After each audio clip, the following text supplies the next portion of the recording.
popote ambaye una complication, kwa sababu ama ulichanjwa popote pale, ninaamuru kuanzia sasa kwa jina la Yesu, natuma nguvu ya kuamka kwako kwa jina la Yesu. Navunja vipande vipande kazi za shetani ndani ya mwili wako. Pokea afya kwa jina la Yesu.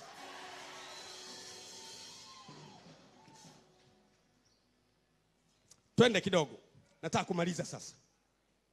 Kwa hiyo mifumo ya dunia kwenye mataifa makubwa makubwa imetengenezwa ili ilete matukio yatakayofanya mataifa yao yapande na mataifa mengine yashuke.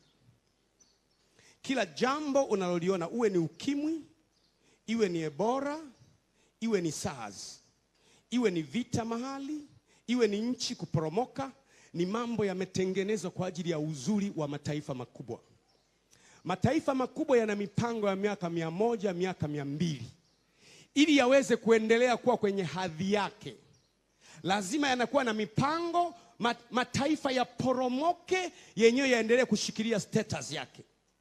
Bahati mbaya mataifa ya Kiafrika huwa tunaangukia kwenye kuwa waathirika.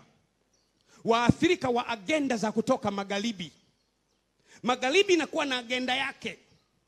Kuna mshirika wa magharibi anaitwa Mwingereza, ambaye karibu kila kitu kinatokea pale. Wanakuwa na agenda zao, zinapikwa, zinasukwa, na mashirika yao ya mifumo yao inasuka mambo. Lakini shetani yuko ndani ya mifumo. Alafu unaona kitu kinaanza polepole tu. Mimi sikuwahi kuwaza, I always thought kwamba dunia ni kitu imara. Nikagundua dunia ni vulnerable. Kumbe dunia imeshikiliwa na watu wachache tu. Na wala kinachoangusha dunia sio serikali moja. Ni watu wenye nguvu kwenye mifumo ya dunia. Watu wenye nguvu kwenye mifumo ya habari. Wewe usifikiri anayetuangusha ni Marekani au Uingereza. Ni watu binafsi. Unamwona Google yuko pale. Unamwona WhatsApp yuko pale. Instagram yuko pale. Amazon yuko pale. Shirika la Afya Duniani liko pale. Wazito wako pale. Wenye pesa wako pale. Kina nani wako pale. Kina John Soros wako pale. Yani ni binadamu kadha wa kadha wenye agenda zao, ambao wanasema sasa tuteke dunia. Wanaanza agenda zao. Hiyo inakuja, hiyo itakuja ya pili, itakuja lete ya 3, ya 4, ya 5, ya 6, ya 7, ya 8, ya 9, ya 10. Na laiti wangesikia maneno yangu. Hamjachelewa, mngesikia maneno yangu. Lengo la dunia ni kwamba objective ni kuchanjwa. Yani malengo ya vyote tunavyoviona ni kuchanjwa. Na kuchanjwa sio kuchanjwa upone. Kuchanjwa ili uwekewe vitu vitakavyo. Naongea duniani, mtu namshangaa unanirukia mimi wakati gani naongea duniani? Come on.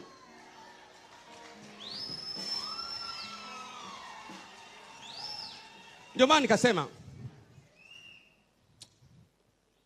unawauliza, nikichanjwa sitavaa barakoa. Vaa. Sitaambukizwa. Utaambukizwa. Nikichanja sitaambukiza. Utaambukiza. Nikichanjwa, ikija wimbi ingine sitapigwa. Utapigwa. Unamuuliza sasa chanjo ya nini kama na mimi napigwa kama wanavyopigwa? Maana yake chanjo ambayo ndio hiyo mimi ndio inanipa maswali sasa kwamba je, tumeshawahi kuwaza hivyo kwamba hivi unachanjwa afu bado unavaa barakoa, unachanjwa bado unaambukizwa, unachanja bado unaambukiza, unachanjwa bado likija wimbi lingine na kupiga, na hii chanjo inakukinga na aina mojawapo ya virus. Kaka, lakini wewe hujui, sio tatizo la Tanzania, ni kule ilikotokea. Wala usimlaumu rais wa Tanzania, sio. Kule ilikotokea imesukwa. Wale wenye mamlaka za kifedha, kwenye mfumo wa uchumi, kwenye mfumo wa insurance, kwenye mfumo wa fedha, kwenye mfumo wa benki, kwenye mfumo, wamesuka watu kule ndani, huwezi kupenya. Kwa mataifa yanakuwa yanadondokea pale tu, yanadondokea pale tu, yanadondokea pale tu. Hakuna taifa ambalo limeamua kuchukua msimamo tofauti. Mkichukua msimamo tofauti mtateswa na wazungu kwa muda tu. Kwa muda tu. Mkiamua kuchukua msimamo mkasema tunachukua msimamo dume, Sasa tutasafirije? Wanaosafiri chanjweni mwende, hatuwakatazi. Mimi nitakwenda Dubai, chanjwa uende. Kwanza mpaka sasa hivi hakuna nchi ambayo wanasema huwezi kwenda kabla hujachanjwa. Ni uvumi tu. Nchi zote unakwenda. Hakuna nchi ambayo imesema usipochanjwa huji.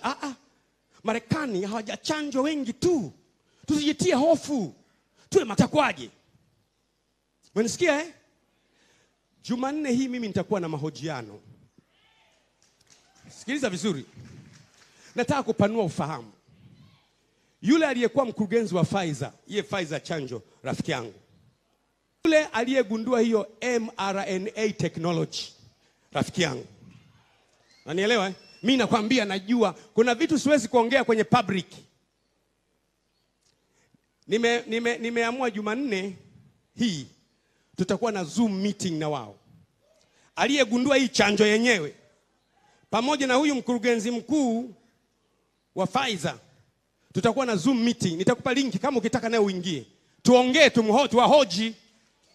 Unanielewa Nitatoa linki kwenye Instagram yangu. Nitatoa linki, ukifika muda ule ukiwa na Zoom unagonga pale, tunaungana wote. Hata kama tukiwa 200 au 300 na mtu yote anayebisha na wewe njoo hapa ukutane na manguli wenzako sasa. Unaelewa na wewe utoe data zako. Tunajadili sio kwa lengo la kupinga, tunajadili kwa lengo la kuimprove. Mwenisikia Na hakuna kujificha kusema kwamba waacheni wajadili, wakija hapa tutawashughulikia. Hashughulikiwi mtu hapa.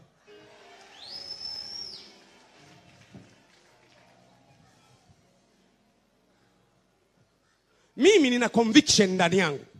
I have a deeper conviction. Something is wrong somewhere on the global. Kuna kitu hakiko sawa mahali fulani. Kuna kitu hakiko sawa. Kwa sababu unapoangalia literature zote, yani literature zote zinaongea survival rate ni almost 89%. Yani survival rate. Yani ule uwezo wa kusurvive bila chochote ni almost 89%. Kwa watu wenye age ya kuanzia miaka 55 kushuka chini, survival rate ni kubwa sana. Sasa kijiuliza mifumo ya ulimwengu ina kitu chao. Sikiliza vizuri. Hii sio mambo ya Tanzania. Mifumo ya dunia inataka kushusha mataifa. Kuna mataifa yataishia kuwa extended campus of another country. Kuna mataifa na duniani hasa ya Kiafrika yataishia kuwa tawi la nchi nyingine. Kwa sababu mtaporomoka hujawahi. Natoa mfano, kwa mfano. Ni mfano tu. Kwa mfano. Ikatokea kwa mfano mimi nimechanjwa. Sasa siwezi kuhubiri. Ndiyo imekuwa nini sasa? Au wewe umechanjwa alafu huwezi kukumbuka. Kwa mfano mtu aniambie kwamba Bishop Gwajima, madhara ya chanjo hii ndani, mbona hamsemi side effect ya hiki kitu? Nyinyi mtu faida tu. Kila kitu